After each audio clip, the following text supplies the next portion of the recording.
అందరికీ నమస్తే. Welcome to our channel. ప్రజలు మనతో పాటు గెస్ట్గా ఉన్నారు సీనియర్ జర్నలిస్ట్ డాక్టర్ భరతరెడ్డి గారు. సార్ నమస్తే అండి. నమస్తే సార్, ఒక మధ్యతరగతి వ్యక్తి కాస్త రూపాయి 2 రూపాయలు ఇంకా బాగా కష్టపడి విలాసవంతమైన ఖర్చులు చేయకుండా దాచుకున్న డబ్బు ఏదైనా అత్యవసరం వచ్చినప్పుడు, అంటే ఏదైనా యాక్సిడెంట్ అయినప్పుడు లేదంటే ప్రమాదం జరిగినప్పుడు మొత్తం అంతా అయిపోతూ ఉంటుంది.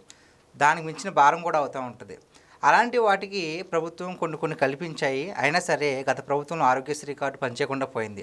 దీన్ని దృష్టిలో పెట్టుకుని ఇప్పుడు ప్రభుత్వం ఏం చేసిందంటే యూనివర్సల్ హెల్త్ పాలసీని అయితే క్యాబినెట్ ఆమోదం తెలిపింది. అసలు ఈ యూనివర్సిటీ హెల్త్ పాలసీ ఏ విధంగా ఉపయోగపడుతుంది, దాని ఉపయోగాలు ఏంటి సార్? క్యాబినెట్ తీసుకున్న నిర్ణయం యూనివర్సల్ హెల్త్ పాలసీ అమలు అయితే దేశంలోనే ఇది ఒక రోల్ మోడల్గా ఉండే అవకాశం ఉంది.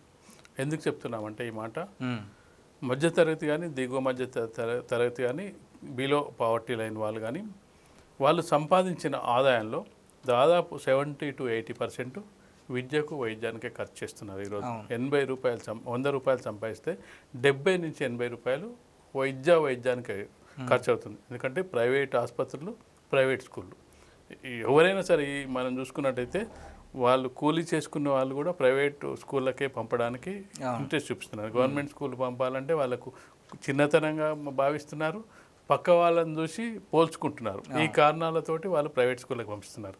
అందుకే ప్రభుత్వం ఏర్పడిన కొత్తలో, కూటమి ప్రభుత్వం ఏర్పడగానే విద్యపై దృష్టి పెట్టడం జరిగింది. విద్యపై దృష్టి పెట్టి ప్రైవేటు స్కూళ్ళ నుంచి ప్రభుత్వ పాఠశాలలో విద్యార్థులను పెంచే దిశగా అడుగులు వేస్తుంది. అది ఈరోజు ఒక్కరోజు అవకాశం లేదు. ఎందుకంటే చాలా కాలం నుంచి ప్రైవేటు వ్యామోహంతో తల్లిదండ్రులు ఉన్న నేపథ్యంలో మెల్లమెల్లగా వచ్చే అవకాశం ఉంటుంది.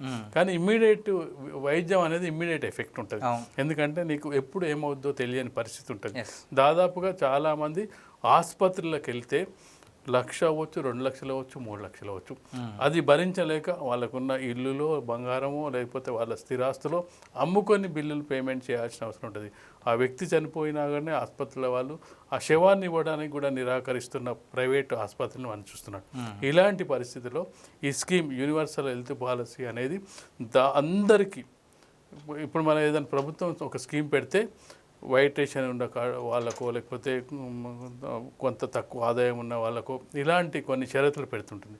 దానివల్ల ఏమవుతుందంటే కొంత అక్రమాలు జరిగే అవకాశం ఉంది. ఏమైందంటే ఈ స్కీమ్ తీసుకున్నట్టయితే వైట్ రేషన్ కార్డు కావాలంటే ఈ స్కీమ్లోకి వస్తేనే వైట్ రేషన్ కార్డు వస్తుంది. అంటే వైట్ రేషన్ కార్డు తీసుకోవడానికి ఎంఆర్ఓ ఆఫీస్లో కొంత అంటే లంచాలు ఇచ్చి అనర్హులైనా సరే తీసుకునే అవకాశం ఉంది. దానికి కారణం ఏంటంటే వాళ్ళు అనర్హత ఉన్నప్పటికీ వాళ్ళకు ఆదాయం అంతగా ఉండదు. కానీ ఈ కార్డు ఉండడం వల్ల మాకు వైద్యం అందుతుందని చెప్పి కొంత అక్కడ లంచాలకు ఇదే అవకాశం ఉంటుంది. కాబట్టి ఇప్పుడు అందుకే ప్రభుత్వం ఆంధ్రప్రదేశ్ రాష్ట్రంలో ఉన్న 5 కోట్ల మందికి ఈ స్కీమ్ వర్తింపజేసే విధంగా ఒక నిర్ణయం తీసుకోవడం జరిగింది. అందుకే ఇది చారిత్రాత్మక నిర్ణయం. దాంతోపాటుగా దేశంలోనే మొట్టమొదటి రాష్ట్రంగా మనం చెప్పొచ్చు అందరికీ ఆరోగ్యం అందించడం అనేది. ఆరోగ్య భారత్ను నిర్మించడం, ఆంధ్రప్రదేశ్ని ముందు నిర్మిస్తే ఆరోగ్య భారత్ను నిర్మించే అవకాశం ఉంది. ఈ స్కీమ్ మిగతా రాష్ట్రాలకు అసలు భారతదేశం అంటే కేంద్ర ప్రభుత్వం కూడా దీన్ని ముందుకు తీసుకొచ్చే అవకాశం ఉంటుంది. అందుకే ఆయుష్మాన్ భారత్తో కలిపి ఆయుష్మాన్ భారత్లో కూడా కొన్ని ఉన్నాయి. దీన్ని ఆయుష్మాన్ భారత్లో లింక్ చేయడం వల్ల కొన్ని కేంద్ర ప్రభుత్వం నుంచి వచ్చే నిధులతో పాటు రాష్ట్ర ప్రభుత్వం కూడా కొన్ని నిధులు ఇచ్చినట్టయితే ఆ స్కీమ్ విజయవంతంగా ముందుకు వెళ్ళే అవకాశం ఉంటుందని చెప్పి ఈ స్కీమ్ను క్యాబినెట్ ఆమోదించడం జరిపింది. విధి విధానాలు రావాల్సిన అవసరం అయితే ఉంది. మనకి అంటే ప్రతి ఏటా కుటుంబానికి 25 లక్షలు అంటే అది మామూలు విషయం కాదు. మరి అంత భారాన్ని ప్రభుత్వం తీసుకుంటుంది కదా, ఇప్పటికే నిధులు రావట్లేదు అంటున్నారు కదా, మరి దానికి ఏ విధంగా సర్ది పెడతారు సార్? అంటే ఇక్కడ మనం గమనించాల్సింది గత అనుభవాల దృష్ట్యా ఇప్పుడు ఒక ప్రయోగాత్మకంగా ఒక నిర్ణయం తీసుకోవడం జరిగింది. గతంలో కూడా ఆరోగ్యశ్రీ కార్డు మంజూరు చేయడం జరిగింది రాజశేఖర హయాంలో.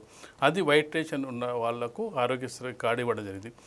దానివల్ల ఏమైంది, కార్లలో తిరిగే వాళ్ళు సైతం ఆరోగ్యశ్రీ కార్డు తీసుకోవడానికి పైరవీలు చేసి ఆరోగ్యశ్రీ కార్డు పొంది కేవలం వైద్యం కోసమే, వాళ్ళేం రేషన్ షాపులో బియ్యం దీనికోసం కాదు, కేవలం దీనికోసమే దాన్ని ప్రయత్నించడం జరిగింది. ఆ సమయంలో చాలా అక్రమాలు జరిగినాయి. అంటే ప్రైవేటు ఆసుపత్రుల వాళ్ళు ఏం చేశారంటే అసలు పేషెంట్కు ట్రీట్మెంట్ చేయకుండానే లక్షలకు బిల్లులు పంపించి వేలల్లో కోట్లలో ప్రభుత్వం నుంచి ప్రజాధనాన్ని లూటి చేయడం జరిగింది ప్రైవేట్ ఆసుపత్రుల వాళ్ళు. ఇప్పుడు స్కీమును మనం గమనించినట్టయితే ఇక్కడ చాలా ముఖ్యమైన అంశం ఏంటంటే ఆసుపత్రులతో ప్రభుత్వానికి సంబంధం లేదు. ఇప్పుడు క్యాబినెట్ తీసుకున్న నిర్ణయం ఏంటంటే టెండర్లు పిలుస్తుంది. ఎవరిని పిలుస్తుంది టెండర్లు? ఇన్సూరెన్స్ కంపెనీల వాళ్ళను. ఇప్పుడు మనం ఏదైతే ప్రైవేట్ ఇన్సూరెన్స్ చేస్తే ఇప్పుడు మనం చేసినట్టయితే కుటుంబానికి సంవత్సరానికి 5 లక్షలకు చేస్తే 40 నుంచి 50 వేలు ఉంటుంది ఒక కుటుంబానికి. 5 లక్షల స్కీమ్ వరకే ఉంటుంది. నీకు డైరెక్ట్గా ఏం చేస్తారంటే వాళ్ళని టెండర్లు ఇస్తారు. టెండర్ ఓవర్ కొటేషన్ తక్కువ చేస్తే వాళ్ళకు టెండర్ ఇస్తారు. ప్రభుత్వం నుంచి వాళ్ళు వేసిన టెండర్కు అది 500 కోట్ల 1000 కోట్ల ఎన్ని కోట్లు అది వాళ్ళకి ఇచ్చేస్తారు. ఇచ్చిన తర్వాత ఈ 5 కోట్ల మందికి ఇన్సూరెన్స్ అందాలని చెప్పి వాళ్ళందరికీ కూడా ఇన్సూరెన్స్ అందించే విధంగా కార్డులు మంజూరు చేస్తారా, అది ప్రక్రియ ఉంటుంది. ఆ ప్రక్రియ వచ్చిన తర్వాత ఎవరు వెళ్ళిన తర్వాత ఆసుపత్రులకు వెళ్ళిన తర్వాత వాళ్ళని నోట్ చేసుకొని ఈ ఆసుపత్రి వాళ్ళు ఆ ఇన్సూరెన్స్ కంపెనీకి బిల్లు పంపిస్తారు. ఆ ఆసుపత్రి వాళ్ళు బిల్లు చెల్లిస్తారు. హాస్పిటల్కి నష్టం లేదు, ప్రభుత్వానికి నష్టం. ప్రభుత్వం మీద బర్డెన్ పడుతుంది కానీ జెన్యూన్గా ఉంటుంది. ఎందుకంటే ఆ క్రాస్ చెక్ చేసుకోవాల్సిన బాధ్యత ఇన్సూరెన్స్ కంపెనీల వాళ్ళది. సార్ నిజంగానే ట్రీట్మెంట్ చేసుకున్నాడా, నిజంగానే ఇంత అమౌంట్ అయిందా అనేది వాళ్ళకు డాక్టర్ ఉంటారు. వాళ్ళ డాక్టర్లు ఒక యశోద హాస్పిటల్లో ఏదో హాస్పిటల్ ఉందనుకో, హాస్పిటల్కి వెళ్ళి ఇక ఇంత 2 లక్షల బిల్లు అయింది, 2 లక్షల బిల్లు, ఆపరేషన్ అయితే ఎంత అయింది, దానికి ఛార్జెస్ ఎంత, ఇవన్నీ కూడా వాళ్ళు క్రాస్ చెక్ చేసుకొని పేమెంట్ చేసే అవకాశం ఉంటుంది. అది ప్రభుత్వం నుంచి అయితే అక్రమంగా తీసుకునే అవకాశం ఉంటుంది, ఇన్సూరెన్స్ కంపెనీ నుంచి తీసుకునే అవకాశం ఉంటుంది. ఇన్సూరెన్స్ కంపెనీకి ప్రభుత్వానికి అగ్రిమెంటు, ప్రభుత్వానికి ఆసుపత్రులకు ఎలాంటి సంబంధం లేదు. అంటే ఈ స్కీమ్ యొక్క ముఖ్య ఉద్దేశం ఏంటంటే వాళ్ళకి టెండర్ ఇప్పుడు 4-5 కంపెనీలు పెద్ద కంపెనీలు పనిచేస్తున్నట్టున్నాయి ఇన్సూరెన్స్ కంపెనీ, వాళ్ళందరి నుంచి టెండర్లు మా 5 కోట్ల మందికి ఇన్సూరెన్స్ మీరు కవర్ చేయాలి, 5 లక్షల నుంచి 25 లక్షల వరకు కవర్ చేయాలి, మీరు ఎంత అమౌంట్ మీరు పేమెంట్ చేస్తారు ఆ అమౌంట్ను ప్రభుత్వం చెల్లిస్తుంది. ఈ విధి విధానాలలో మరేమైనా ఒక్కొక్క వ్యక్తి దగ్గర కొంత అంటే నామినల్ ఫీజు ఏమైనా తీసుకుంటారా, లేదంటే పూర్తిగా అందరికీ వర్తింపజేస్తారా, 500-1000 పేమెంట్ తీసుకొని దాన్ని ప్రభుత్వం మరికొంత కలిపి దాంతోపాటు ఆయుష్మాన్ భారత్ ద్వారా కేంద్ర ప్రభుత్వం ఇచ్చే నిధులతోటి అవి కలిపి ఇస్తారా అనేది కొంత క్లారిటీ రావాల్సిన అవసరం ఉంది. కానీ మనకు ఇప్పుడు కేబినెట్ తీసుకున్న నిర్ణయాన్ని మనం పరిశీలించినట్టయితే 5 కోట్ల మందికి ఆరోగ్యం అందించే దిశగా అడుగులు పడుతున్నాయని మనం చెప్పొచ్చు. Okay, thank you so much sir.